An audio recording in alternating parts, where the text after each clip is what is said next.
All right, guys, so we're going to continue this and just get stuff set up really simply at first, just so that we can actually see and start making progress, actually. So the first thing we're going to do is we're just going to create a simple file, and we're just going to log something out every time a YouTube page loads. So let's go ahead in the root directory. Let's create a new directory called src. And then in the source directory, let's create a new JavaScript file. And I'm just going to call it youtube.dl.javascript. So in here, all we're really going to do is just console log our extension has loaded and save. This is all our extension is going to do right now. So now in the manifest file, we actually need to be able to load that JavaScript file and execute it. So how we do that is we add a parameter or property here called content_scripts.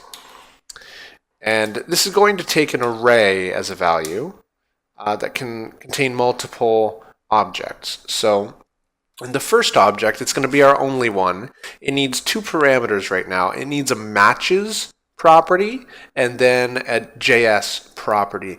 And so the matches basically tells it when to run this. So in this case, it's going to be an array. And we just need to add the URL basically the URL of the page we want this to run on, which is going to be https://www.youtube.com.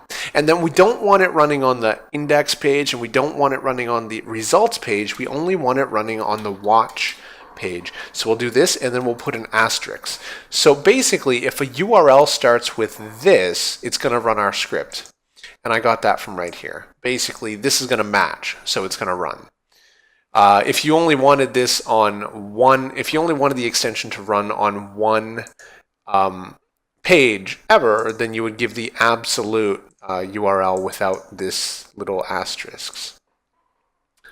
And then we need another property called JS, and this actually tells it what to run when that match is true.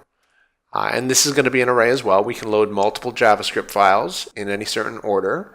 But right now we only have one, and that's located at src youtube.dl.js. So I'm going to go ahead and save this file now. And then what we need to do is we need to reload the extension in Chrome extensions page. So go ahead and click the reload button, and when you see that little flash like that, that means it's reloaded.